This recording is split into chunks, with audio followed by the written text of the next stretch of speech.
Bonjour à toutes, bonjour à tous. Bienvenue dans Émerdre, votre podcast vivant traitant des spectacles du même genre. Aujourd'hui, on se retrouve à Paris et plus précisément à Sweet Paradise, bar à fantasmes créé par Arthur Vernon et Fleur Chéry, avec laquelle nous allons parler de 5 à 7, une pièce érotique à destination des femmes. Fleur Chéry, bonjour. Bonjour. Merci d'avoir accepté notre invitation dans Émerdre, le podcast vivant traitant des spectacles du même genre. On se rencontre aujourd'hui pour parler de 5 à 7, une pièce de théâtre érotique à destination des femmes dont vous êtes l'autrice et qui se jouera ici à Sweet Paradise, bar à fantasmes que vous avez créé avec Arthur Vernon. Avant de s'intéresser à votre écriture et à la pièce, pouvez-vous nous raconter quand et comment est né ce lieu ? Ce lieu, il est né en 2020. Juste après la pandémie mondiale. Alors, il s'inscrit dans quelque chose d'un petit peu plus profond qui était My Sweet Fantasy, une société de réalisation de fantasmes à domicile ou à l'hôtel. Et donc, on avait l'habitude de travailler avec ce qu'on appelle des sweeties, hommes-femmes, des comédiens qui performent l'érotisme. Nous, on considère que c'est plutôt des animateurs érotiques, c'est-à-dire qu'ils s'adaptent aux clients pour faire évoluer leurs interactions et leurs spectacles. Et pendant la pandémie mondiale, on s'est retrouvés avec une inactivité sur My Sweet Fantasy et puis aussi les sweeties qu'on suivait qui n'avaient pas forcément de boulot ou de job. Et nous, on cherchait depuis un petit moment une structure qui pourrait les fixer, à la fois, eux, leur fournir un job permanent et en même temps servir de formation ou de laboratoire d'expérience à l'érotisme et en même temps de rencontrer les clients parce que finalement on les emmenait chez les clients mais les clients ils savaient pas qui on était, ils avaient aucune preuve du sérieux de notre démarche. Donc là ça permet aussi de rassurer les clients, ils voient un petit peu la qualité de ce qu'on peut offrir, eux ça leur permet aussi de peaufiner un petit peu leurs idées de prestation parce qu'il y a beaucoup d'échanges avec nos clients puisqu'on réalise les fantasmes donc ils doivent nous les dire.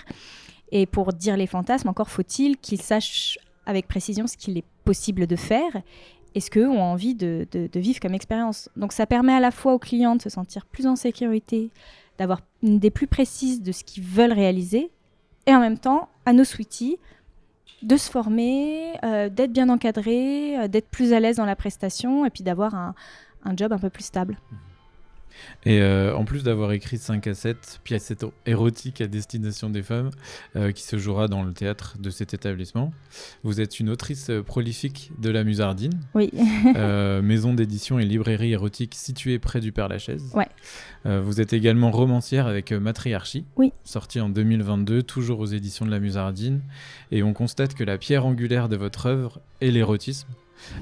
Pourquoi cet intérêt pour ce genre et comment est-il arrivé dans votre vie ? Écrire l'érotisme ou travailler la matière érotique, c'est une des parties de mon travail qui, plus largement, est celui de parler de sexualité et d'intimité.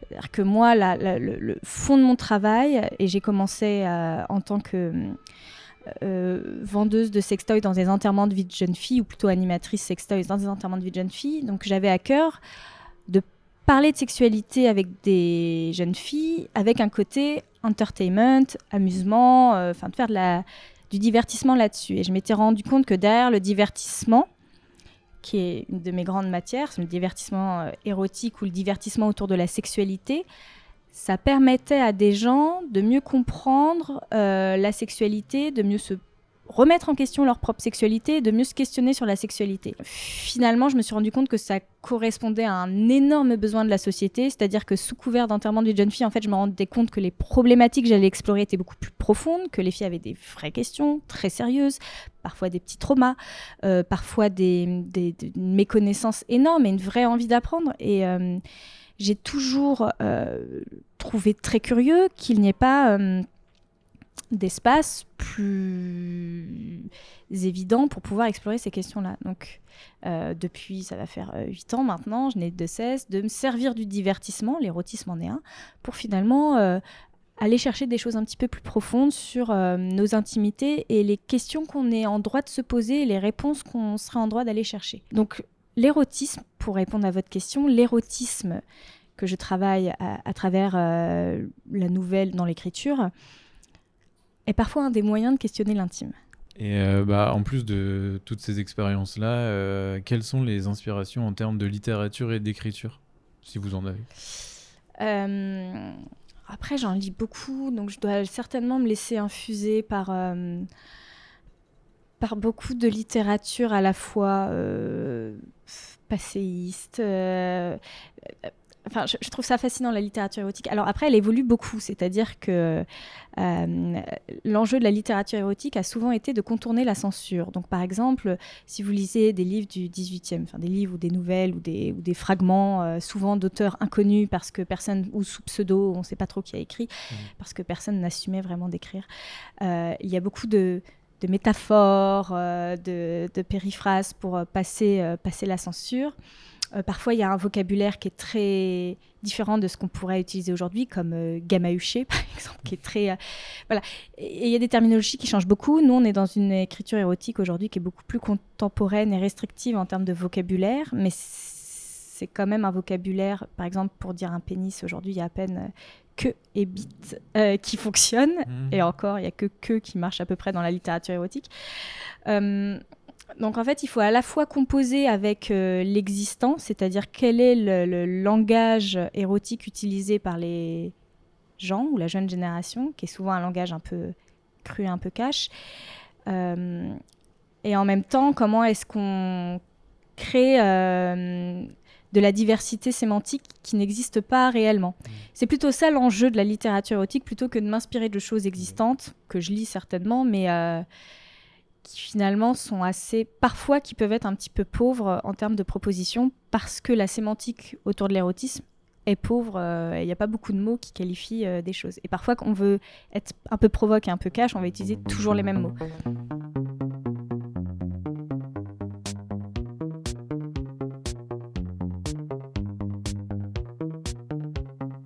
Eh ben, venons-en à la pièce 5 à 7.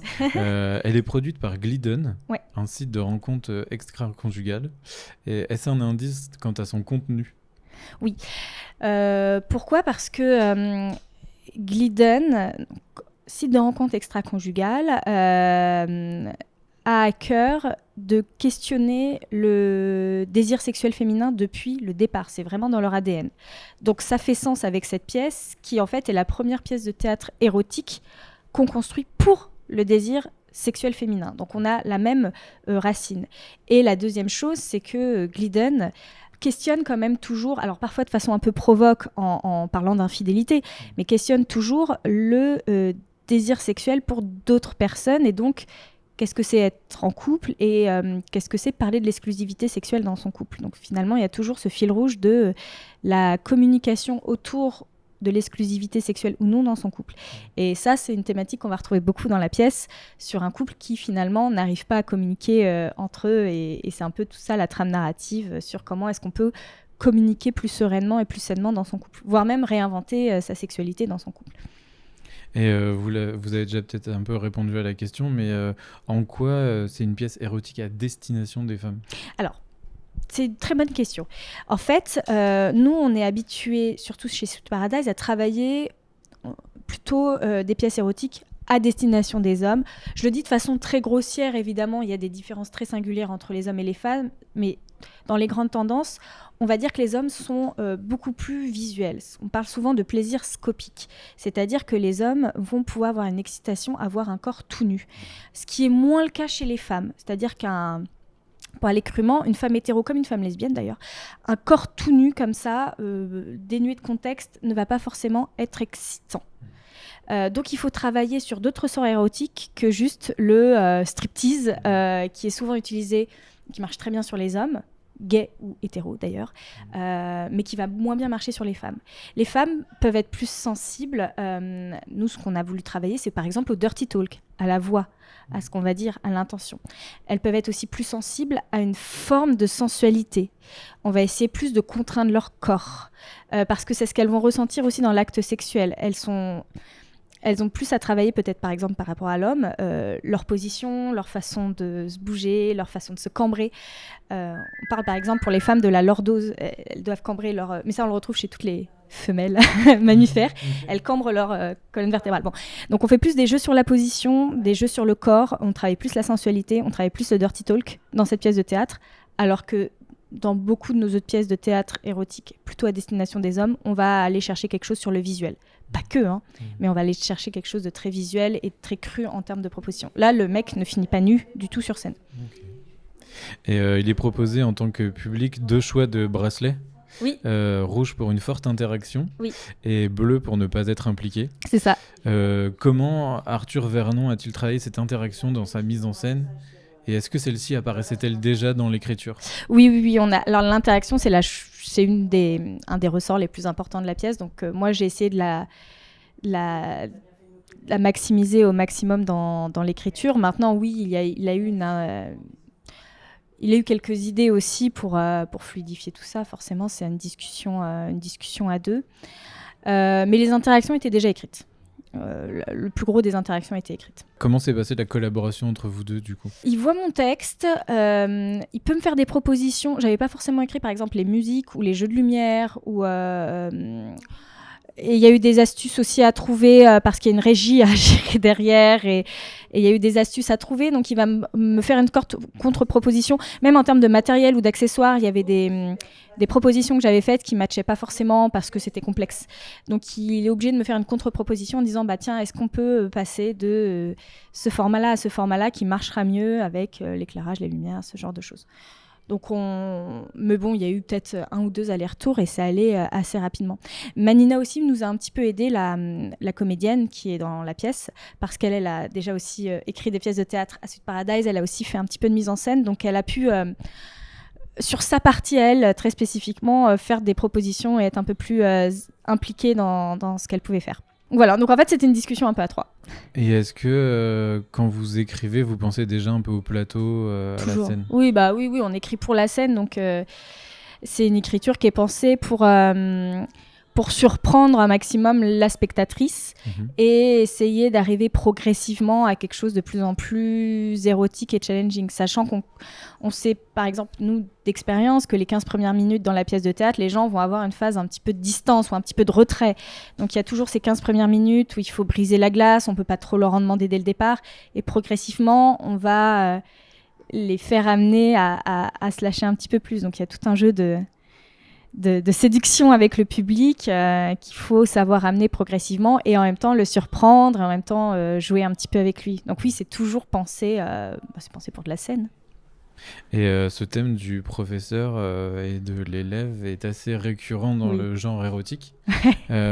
Considérez-vous que du coup le fantasme en général est un terreau inépuisable ? Le fait que le professeur de littérature érotique soit un grand classique, oui, c'est sûr. Et j'ai clairement joué sur ce cliché-là parce qu'il y a de l'efficacité. Après, les clichés, moi, les stéréotypes, je m'en sers parce qu'il y a une notion d'efficacité, de rapidité. Ce qui n'empêche pas de surprendre, parce qu'avec un professeur, on peut quand même surprendre son public, justement en sortant un petit peu du cliché auquel il s'attend.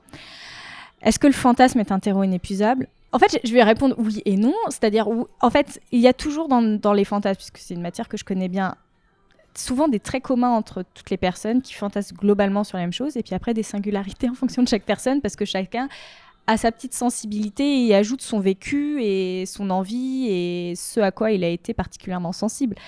Maintenant, on se rend compte quand on travaille la matière érotique et la matière des fantasmes qu'il y a quand même des grandes dominantes qui sont communs à beaucoup de personnes qu'on peut aller travailler. Pour terminer, quel fantasme n'avez-vous pas encore accompli en termes de création artistique ? Ici, à Sweet Paradise ou ailleurs ? Là, clairement, c'est le désir féminin. Alors qu'on commence à proposer, mais je pense qu'il nous faut encore gagner beaucoup plus d'expérience pour avoir une proposition déjà exhaustive, parce que là, on fait juste une pièce de théâtre, mais peut-être qu'en fait, il faudra en faire plusieurs pour aller travailler plusieurs choses chez les femmes. Et oui, je pense d'aller encore plus loin. On est au balbutiement, pour moi, du spectacle érotique vivant à destination des femmes. Clairement. Et on fait partie du balbutiement, mais on est encore sur le balbutiement. Mon vrai fantasme, c'est d'arriver à quelque chose de beaucoup plus précis dans la proposition et de beaucoup plus efficace. Là, on est encore en phase un petit peu de test, d'expérience. Et le jour où ça sera vraiment efficace et que ça se bouscule et qu'il y aura une grande queue à l'entrée de Sweet Paradise pour venir à nos spectacles érotiques à destination des femmes, là j'aurais réalisé mon fantasme, on va dire.